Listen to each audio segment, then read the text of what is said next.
Em 9 de julho, o presidente Trump enviou uma carta ao presidente brasileiro Luiz Inácio Lula da Silva, informando que os Estados Unidos imporão tarifas de 50% sobre todas as importações brasileiras a partir de 1º de agosto. A correspondência de 7 parágrafos surge após uma semana em que o Brasil sediou a cúpula do BRICS no Rio de Janeiro.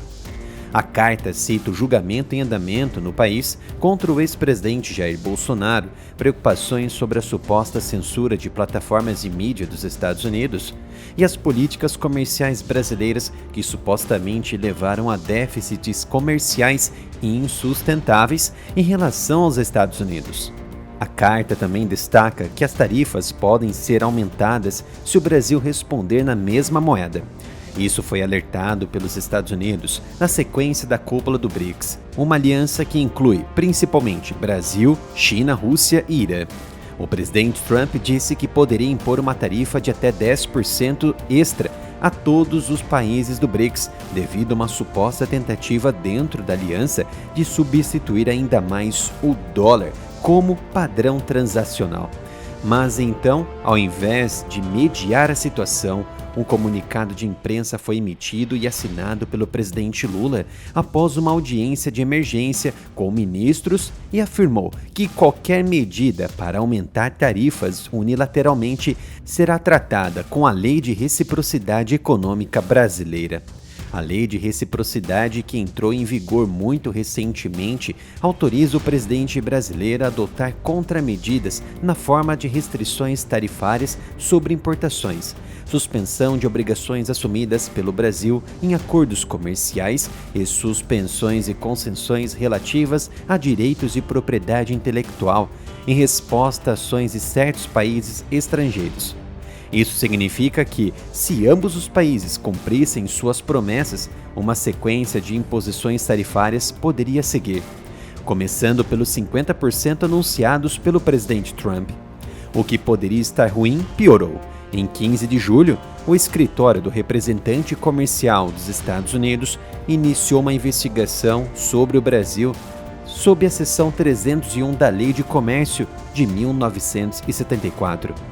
A investigação buscará determinar se atos, políticas e práticas do governo do Brasil relacionados ao comércio digital e serviços de pagamento eletrônico, tarifas preferenciais injustas, interferência anticorrupção, proteção de propriedade intelectual, acesso ao mercado de etanol e desmatamento ilegal são irracionais ou discriminatórias e oneram ou restringem o comércio dos Estados Unidos.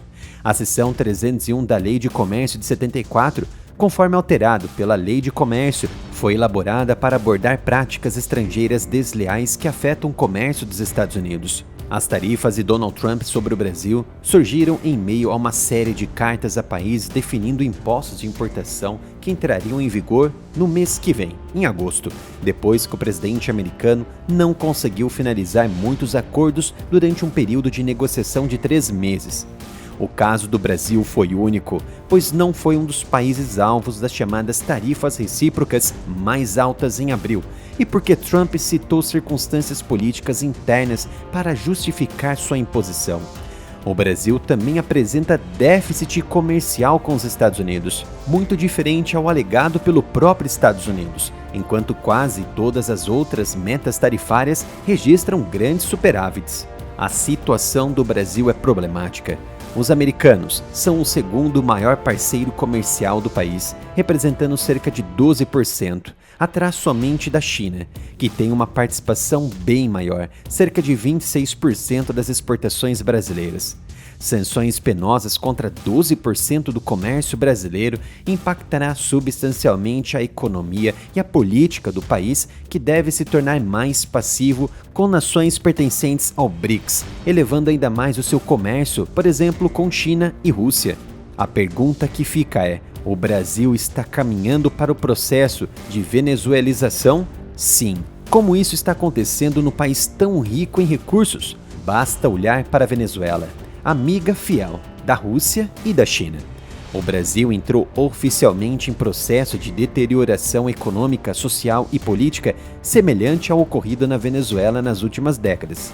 O país retomou fortes políticas populistas que concentram poder no governo, como nacionalizações e controle de preços, levando à queda na produção e de investimento. A dependência de algumas fontes de receitas, como a importação e exportação da China e dos Estados Unidos, sem uma política econômica flexível, com cortes de gastos e a industrialização tecnológica, agravam a vulnerabilidade econômica.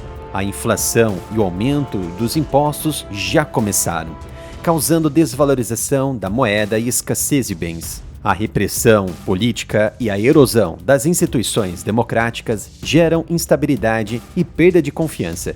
Pior que isso, a interferência e sobreposição de instituições pode então desestabilizar uma nação ao violar a separação de poderes, pilar da democracia. Quando o judiciário anula leis ou processos legislativos sem base constitucional clara, cria tensões institucionais e erode a confiança nas instituições. Um alinhamento com o executivo pode então facilitar a concentração de poder, levando a uma ditadura de ambos os poderes. A Venezuela exemplifica isso, com o judiciário subserviente ao executivo, neutralizando o legislativo. O risco, é claro, depende do contexto, mas o equilíbrio entre poderes é crucial para evitar o autoritarismo. Mas com a subserviência das Forças Armadas e agentes públicos, torna esse processo de venezuelização do Brasil fácil, rápido e cada vez mais nítido, e todos os opositores pagarão um preço amargo e eterno, graças ao processo de Fishing Expedition, a pesca probatória institucionalizada no Brasil. A corrupção sistêmica drena recursos públicos, enquanto a população enfrenta pobreza extrema e migração para estados menos totalitários, ou até mesmo países, aumentando o ciclo inverso de imigração e dupla cidadania. Continue apoiando no meu trabalho, se inscreva e ative o sino de notificação, entre em minha loja de camisetas através do site reserva.inc/área militar, a única forma de ajudar diretamente na continuidade do meu trabalho.